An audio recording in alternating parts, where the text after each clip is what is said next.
Hey everybody, I just woke up and I'm ready to play some chess, so let's play a 15-10 game. Alright, here we go. 21-22. Good luck to my opponent. Okay, d4, so I'll play knight f6. And this is my standard response to d4. And against c4, I like to play the Budapest. Or I mean, that's what that's what I know, but I'd actually like to learn a different opening uh, against d4 and c4. But this is what I know for now. I'm thinking about learning the Grunfeld actually against d4 and c4 because I think I would like it. But for now, I play the Budapest, and this is how it goes. This is kind of standard mainline stuff here. So there is a line that I'd like to look into with like bishop f4 and you play g4 or something like that instead of knight to f3 from white. I mean, um, but okay, here white plays a3, so here I think I'm just gonna take this pawn, and this is no longer mainline stuff. So I think I'm gonna be out of book here pretty soon after e3. I'm assuming is gonna be the next move, or maybe e4.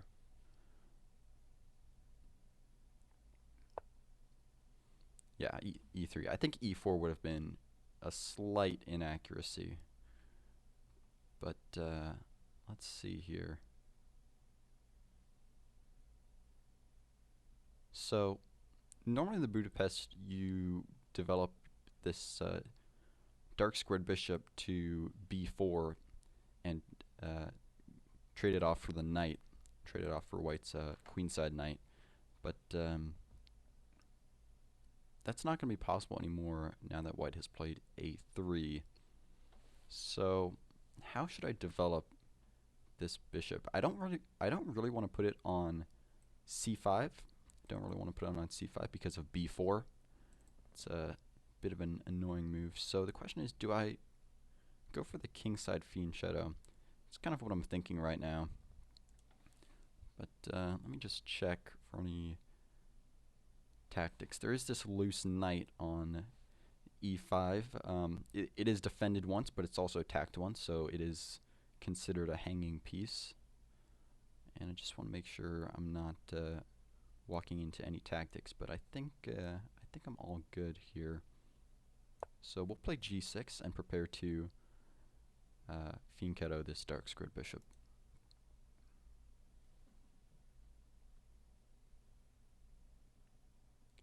And let's see, what will white play next? b4 is a possibility. Knight c3 is a possibility.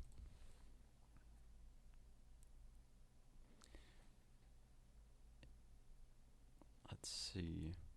Yeah, I think those are the two main moves. We could also see bishop e2, just developing the bishop and preparing to castle. White wouldn't want to develop the bishop to d3 here, or most likely. It would give me the opportunity to trade my knight for his bishop. I'm not sure if that's something I'd want to do, but it's something I would consider.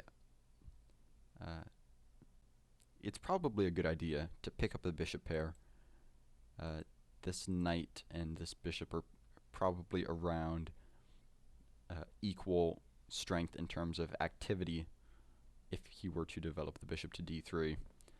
And so it would be good to make that trade because it would also give me the bishop pair.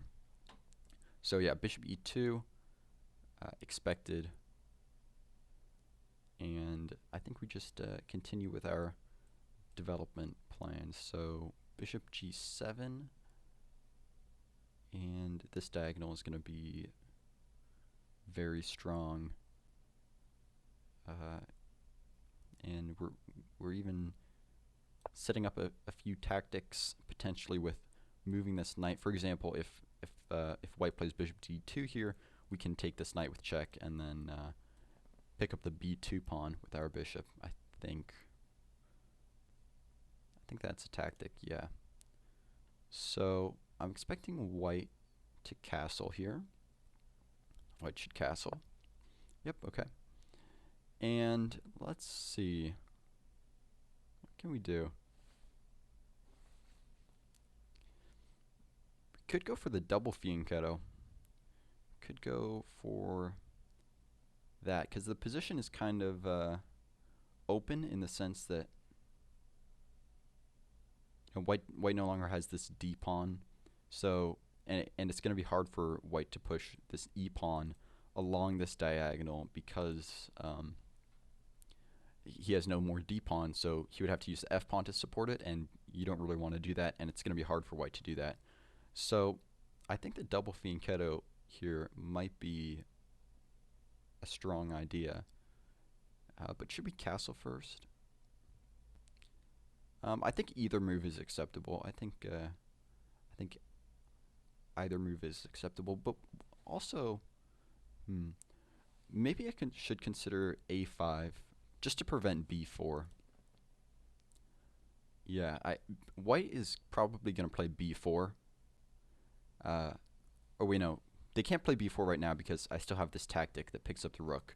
So there's no reason for me to play a5 right now. I think let's just castle and probably look to play g3 on the next move. Or excuse me, g6. g6. G6 and bishop g7. And if white takes our knight here, should we take back with the bishop or the knight? Okay, so yeah, white plays knight c3. Very, I think that's a good move. Just blocking this diagonal from any discovered attacks. And white still cannot play b4 because of the same tactic. But he could trade. Then I would have to take back with the bishop, because if I take back with the knight, then white can play b4, and it's a little tricky for me. So I think we're going to continue with this knight could also look to hop into like d5 or b5, and I don't really have a good way of preventing that. This c7 square is kind of tender. It's going to probably prevent me from developing my queen later in the game. Not exactly sure how to do that, because then if I play b6 here, it's going to be hard for me to play c6 later. But this c5 pawn is making it really hard to push for d5, because I can't push d5 now because I just lose it. Even if I get in c6 and d5, then white can take, and I'll have an isolated queen pawn, which is not something I want to concede. So I can never really play c6, because that will be making this d pawn backwards, or this d pawn at least weak forever. I can make it unbackwards, but then it would give me an isolated pawn. So the d pawn will be weak forever if I ever play c6. So I think I just have to play b6 here, and let the knight hop into one of these two squares if he wishes. And yeah, this is maybe I'll even play d6 later too.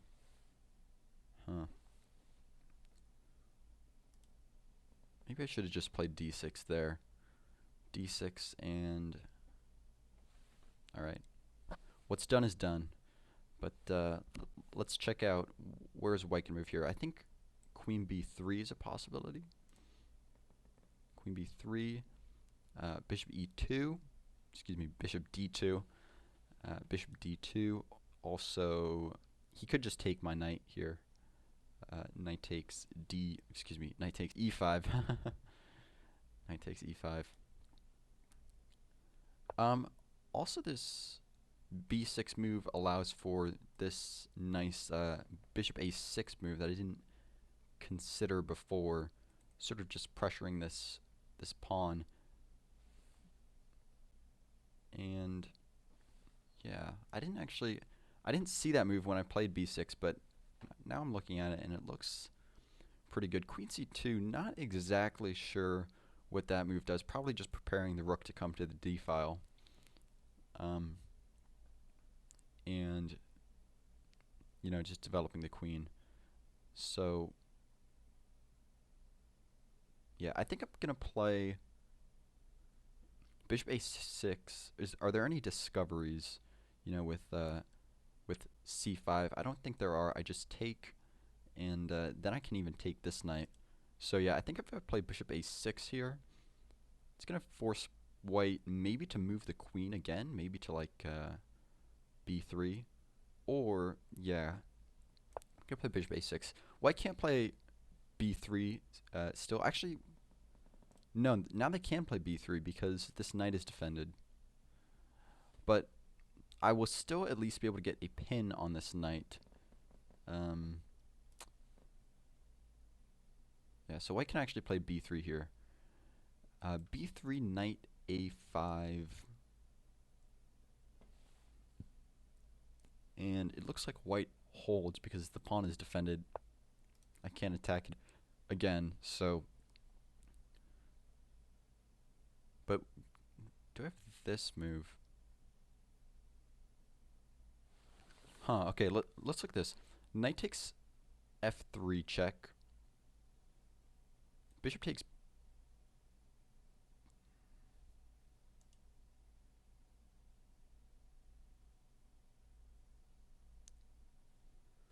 I want to take advantage of this diagonal with maybe a move like d5. d5, rook d1. And can't really do much. Dang. Okay, I actually missed white could play b3 here. I thought from a previous position that they could not, but I missed that there.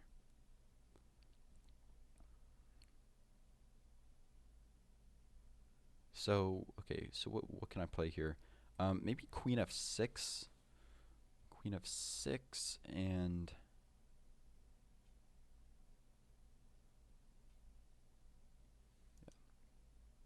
threatening some discoveries on the knight. Yeah, I think I just need to develop my queen right now. That way I can activate my rooks. Oh, frick. Okay, yeah, so wait. I thought I was letting this knight hop in here for a sec, but the knight was still pinned to the rook because of this knight takes and queen takes tactic. It's still there. So let's trade this knight. Now my queen is on the same diagonal with the bishop. It's not making me feel very safe. My plan was to go to knight. My plan was to move knight d4, but now I'm realizing that that's not possible. Excuse me, knight e5. Not knight d4.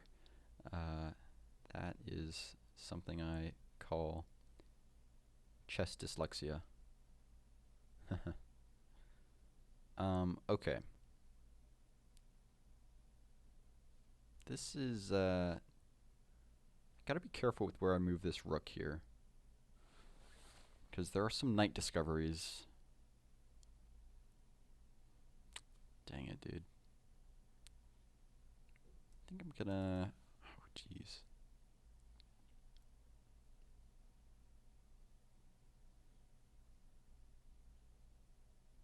I'm gonna move my rook to c8. Just over defending this c pawn.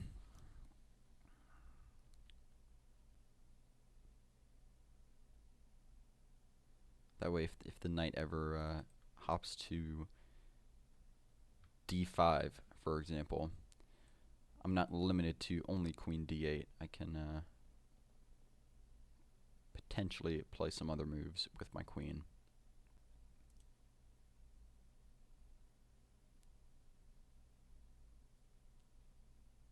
Queen d8 actually was not the only move, but there was also there would also be queen d6 in that position, but then a rook can come to the d file, and it doesn't look great. It doesn't look great having the queen on the same file as the rook. This pawn is still pinned, but I can't really take advantage of it because the d5 square is guarded too many times by white. Okay, rook a b1. So, oh, oops. Yeah, okay, I forgot. I thought the knight could move, but I got a little confused. I realized the knight could move to a4 or d1 because that would protect the bishop again, and then I kind of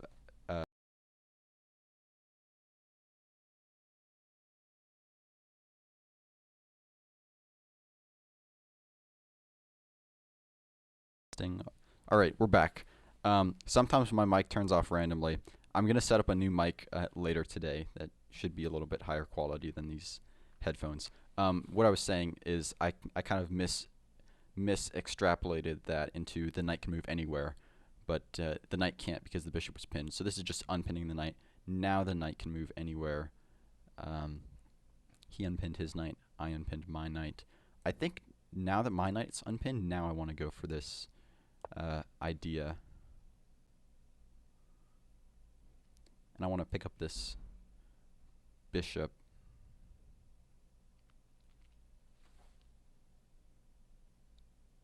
So knight e5, threatening to take.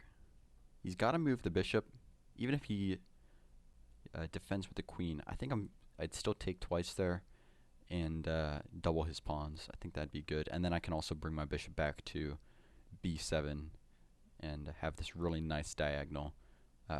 If white moves the pawn in that case, this diagonal is just great for my bishop. And if white defends with the king, then the pawn's pinned to the king. He's still got doubled pawns. It's great for me. So white pretty much has to move the bishop here. Bishop e2 is expected, but yeah, bishop e4 also possible. So let's see. Probably want to move my queen off of this diagonal now. So let's see here. I could also play c6, and this actually prepares d5 because this pawn is still pinned.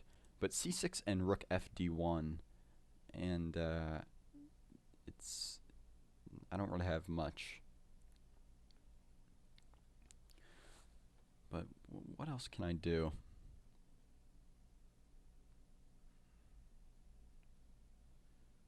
Okay, well,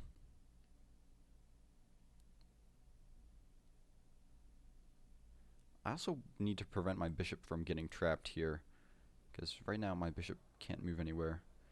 Okay, I think I just have to concede this weakness and make this pawn backwards, because I don't want to have to keep my rook here defending, and I don't know, I might end up sacking a pawn just to get these open files for my rook, for my rooks. Might be worth it to do that. Because right now I'm a little bit stuck.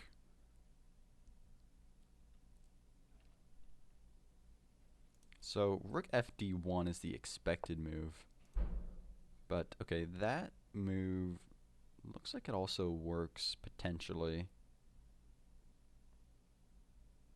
So do I have any tricks? Okay. I think we're just going to... I think that move might be a blunder because it allows me to play d5. And you can't take this pawn because when I take back, I'm hitting your bishop and I'm also hitting your queen. So let's see if I'm missing anything here, which is always a possibility. But yeah, this allows me to play d5, and now I can get rid of my weak d pawn and play c5, and you know, rook d8, rook c7, d7, bishop b7, and my position is going to be very pleasant. My queen is still on this dangerous diagonal, but I don't think it's a problem yet. Oh, I just realized he can play f4. And that is not going to be good. So, okay, I did miss this f4 idea. Luckily, I am counterattacking his bishop. So, okay, yeah. And he moves his bishop. Can I take this pawn now? D cross c4.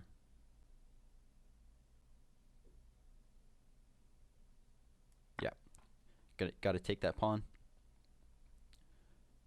And this is I'm feeling better about this position than I was a couple moves ago. Probably going to unpin my knight in the next couple moves and play c4 and bring my rooks to this nice open d file. If he takes with the bishop, I will take back with my bishop. And now if he takes with the queen, I take his queen, he takes my queen, and I get this fork in the end. Or I could just, yeah, so I get the fork on the two rooks, and I'd win the exchange in the end of that. So now I'm going to unpin my queen. What's the best square to put it on?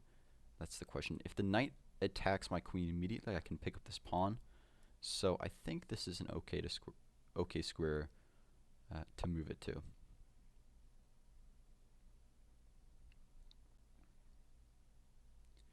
C5 might be a move from him. Maybe even expected. Maybe I should have moved my queen to e7 instead. Then I wouldn't be threatening anything, or I wouldn't be threatening to pick up the pawn at least. We'll see what he does. He may move a rook to this c file. I think I'd be happy to see that. Yeah, okay. But I'm not sure. Still unsure about it. Okay. Now I'm definitely going to play c5, preventing him from playing c5 and messing up my pawns, and also countering his dark squared bishop. I realize I also have a dark squared bishop, but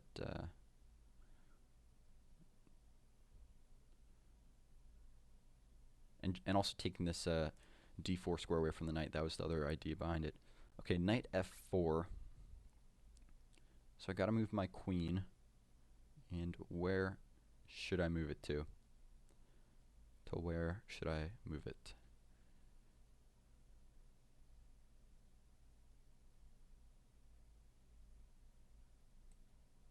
G4 possibility, but it just gets kicked away. I think just e7 is good. Nice and safe. Stays off the d file, so I can bring my rooks there. Still helps guard my knight, and oh wait, I totally forgot about that move. I actually, yeah, I totally forgot about knight d5 here, but I think I'm okay. Queen b7, and I think I'm all good. Maybe even queen g4. Yeah. Okay, we'll go queen b7.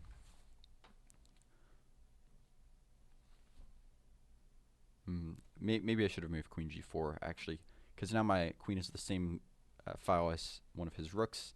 It makes this b4 idea to undermine the knight a little bit tricky.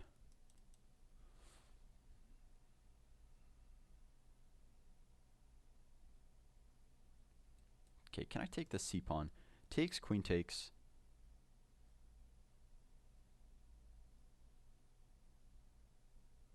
I don't think I can. I don't think it works. So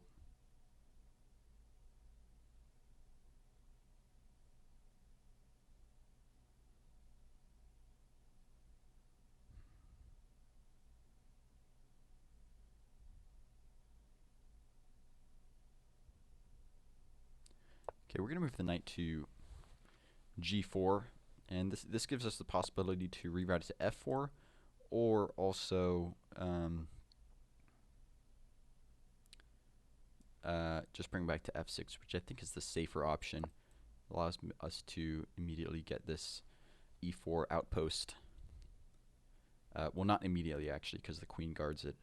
But I just hung a knight. Actually, I just hung a knight. I totally missed that. I just hung a knight. Wow, that sucks. But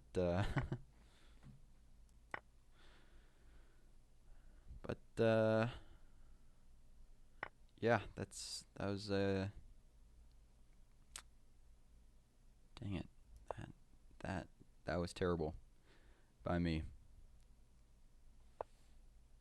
And yeah, now he has queen c3, and this is just bad from me, or bad for me. I totally just hung a knight there. Just moving too quickly. Got too down on time. Where can I even move here? Is it just gonna be mate soon?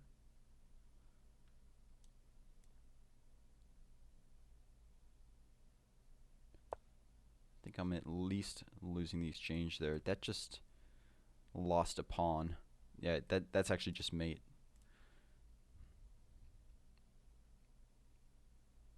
Or no, it's not mate, because I can take the knight, but it's not good. It's not good. So I have to go here, and now it's gonna be mate. Dang it.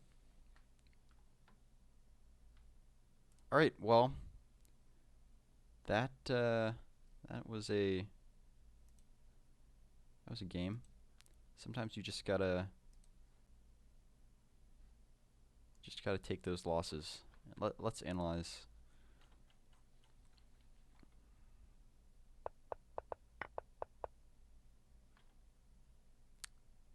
So it's pretty even opening. Pretty even, and then this the engine is not a huge fan of this b6 idea. Played a few inaccurate moves here, but I brought it back to even. This is around even after knight e2, and yeah, like once again, after I was able to get this d5 move. Yeah, so knight e2 is an inaccuracy because of d5. And then this c5 move is actually an inaccuracy. So I should have brought my rook to the d file. But, I was worried about this c5. I wonder why. I wonder what the engine will say if after c5 and knight d3, knight d3. Okay, so it's a fork on the rook and the bishop, so the only move to defend is knight f4. Okay, I see. And then you trade bishops, and then you just push this pawn. And this pawn is not as weak with the minor pieces traded off. So, and then you have 3 against 2 on the queen side, and it's 4 against 3 on the king side, but these doubled pawns are going to be probably not as useful as they're not going to be as useful as a normal 4v3 majority. So that's why the engine here is saying black is better. Also, black has control of this file. I don't know if it matters that much though, because white can't play rook e1 and contest the files, but yeah, this is an endgame that I would enjoy playing as black. So let's see. Yeah, knight f4, queen e7, and I totally just missed. The engine actually says queen e7 is fine, but after knight d5, queen b7 is a blunder because of bishop takes e5. So what's going on here? Bishop takes e5. Bishop takes e5 and queen e4. And so the idea is if you move the bishop back to b7, then there's knight e7 check, and you lose the queen because it's a discovered attack. So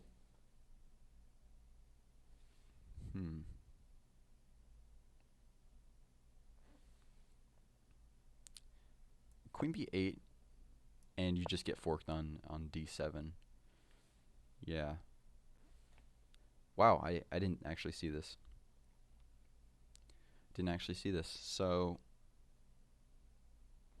So yeah, looks like my opponent didn't see it either, though. He played f4, which is also winning. Not the best move. I played knight g4, and then this was just a huge blunder by me. I wasn't even thinking. I'm bad at counting. So that was it. And yeah, bishop takes f6. Here the engine is suggesting queen takes d5, just because after the king moves to this diagonal and the queen moves to the same diagonal, it's just really crushing. So I didn't know what to do here, and I made it myself. So yeah, thanks for watching, and I'll see you in the next video.